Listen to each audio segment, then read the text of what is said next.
the gross domestic product using two approaches. So there are three.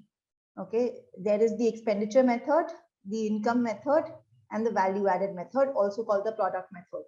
So the first approach that we are going to take to measure gross domestic product, which is measure production in an economy, is the value added method. Okay, what is this method? So now let's read this together. Now it is said that every individual enterprise adds value to the product which it purchases from other firms as intermediate goods.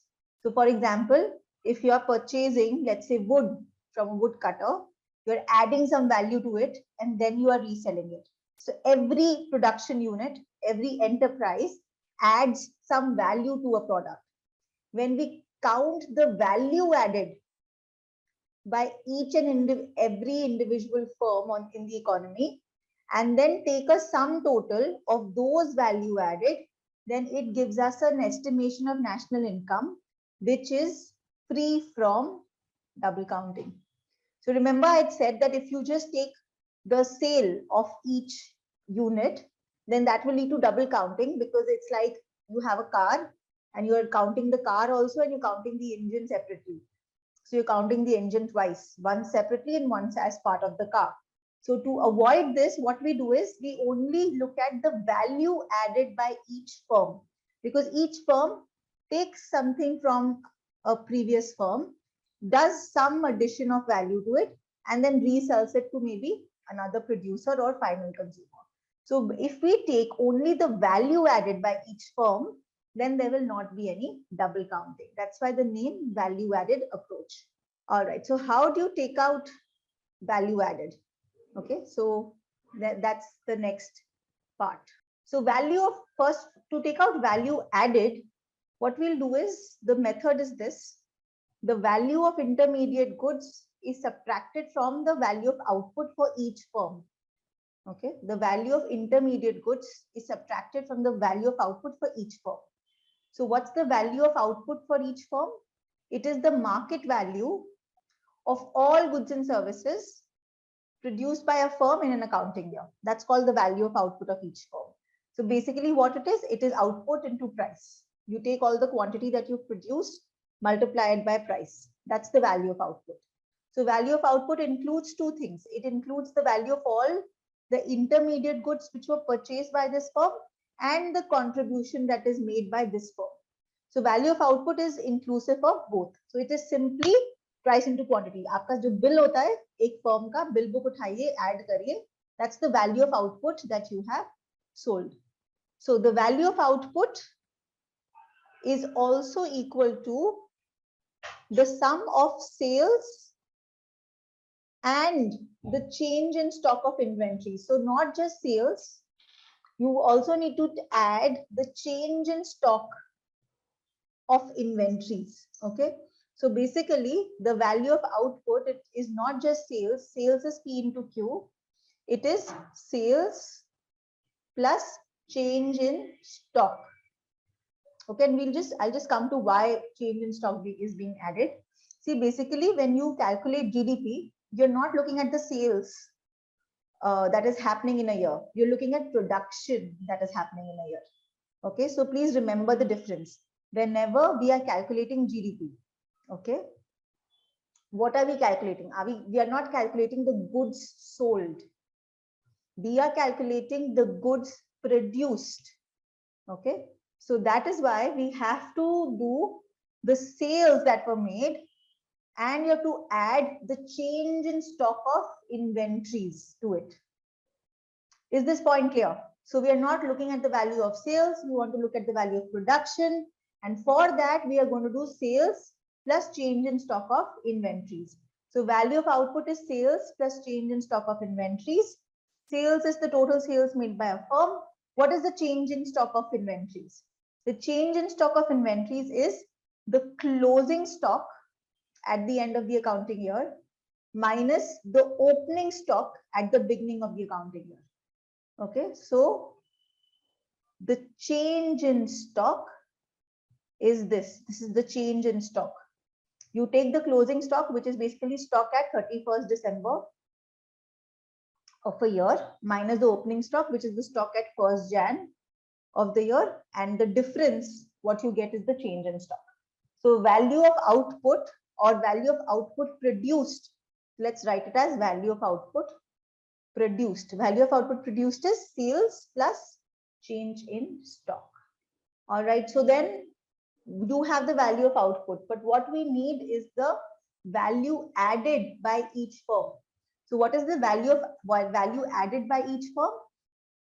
It is the difference between value of output and value of output made by a firm minus the value of inputs bought by that firm, which is intermediate consumption. So value added is nothing but we take out the value of output of each firm, subtract that from the inputs bought from other firms. That is called value added by each firm. Okay. Gross value added, since we are not really subtracting depreciation, gross value added by the firm at market price. Okay, because this price is all inclusive of tax. So gross value added at market price is the value of output of the firm, which is value of output is sales plus change in stock minus intermediate goods which are purchased by one firm from another seller firm. Okay, so if you simplify it, this is sales plus change in stock minus intermediate goods. Okay, and if you further open it, this is sales plus closing stock minus opening stock minus intermediate goods. Okay, so intermediate goods are what? So for example, they are raw materials, chemicals, fuels, coal, electricity in industries, seeds, fertilizers, pesticides, diesel oil in agriculture. So the use of such goods is called intermediate consumption. So sometimes they are called intermediate goods, sometimes they are called intermediate consumption. They mean the questions very effectively. So this is one example of the value added method in action. So let's say you want, let's say you are, this is the ice cream which is sold. Okay, so total ice cream sold is worth $12.50. So this is the final sale of ice cream, $12.50. So either we can look at final sale of ice cream, which is $12.50, or we can look at value added at different stages of production. So suppose there's something which is bought from the farmer. Farmer has no cost and his sales is 100. So his value added is basically 100 minus 0, that's 100. Then it goes to the raw material goes to the cone factory at the ice cream maker. Let's say the farmer was a milk farmer. So he got milk. He supplied it to the ice cream maker. The ice cream maker bought. So he bought this 100 milk from the farmer. So that is his cost of material. And he could make ice cream out of that. He sold it for $2.50. So the value added for the factory, the ice cream factory, is $2.50 minus 100, which is $1.50. So value added of the farmer is 100. Value added of the cone factory is $1.50. Though the sale of the coal factory is $2.50. But out of this sale, 100 was already purchased from someone else. So the value added for the cone factory is only $1.50. Now the middleman, the ice cream seller, the ice cream factory sold it to the middle person, the wholesaler. The wholesaler bought goods worth $2.50, sold it to the final retailer for $400. So value added for the middleman is 400 minus 250, which is 150. Vendor. Finally, the middle person sells it to the shopkeeper. So the shopkeeper buys goods worth 400 but sells them for 500. So 500 minus 400 is the value added for the shopkeeper. Okay. So the value added by each firm is $500. And this matches this. Not 1250, I was mistaken, 500. Okay. So the value added, so let's see this. This is very important. the sum of value added, which is 500, will always match the value of sales of the final product. Okay, so these two figures will always be the same.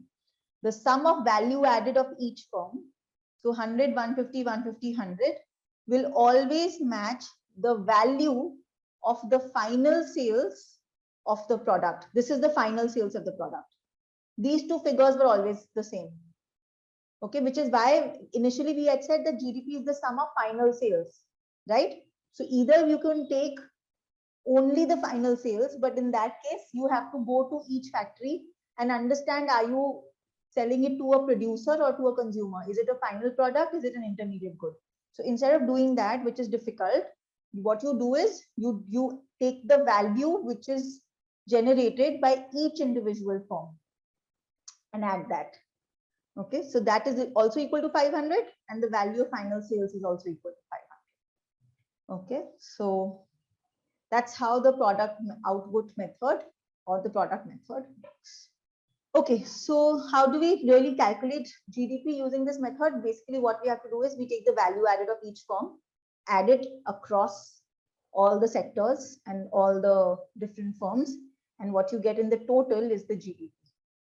Okay, so that's what's written here. You take the value added of one firm, which is sales plus change in stock minus the intermediate good, and you get the gross value added.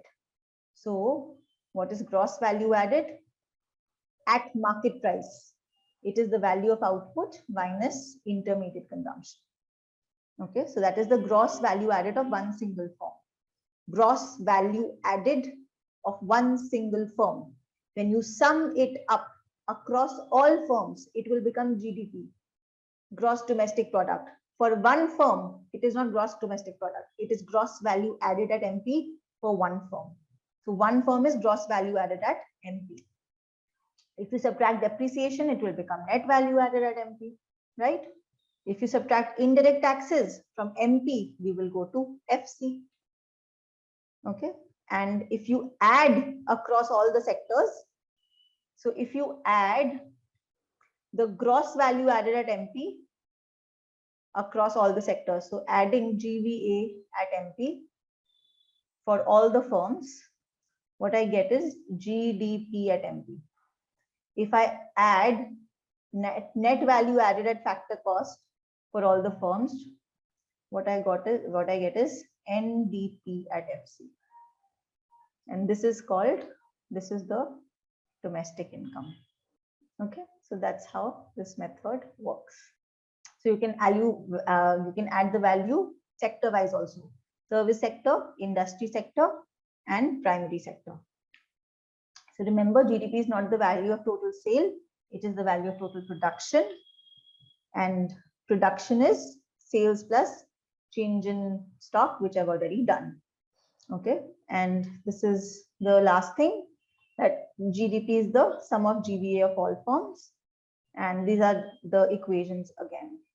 All right, so the last thing in this topic is certain precautions. GDP is a flow measure. It's the amount of output produced in 1 year. So there's a starting point and an ending point. It only measures current production. Okay, so goods which are produced in some other time period, yes, last year, last to last year, are not included. So GDP is a measure of output produced in the current year. Selling a stock or a bond, selling a house which was old does not add to GDP, because when you sell a stock, nothing was produced in this year. It is sale for you, but nothing is produced, so it is not added in GDP. But if the stockbroker is earning some commission, that is part of his value added, but the value of the stock is not part of GDP.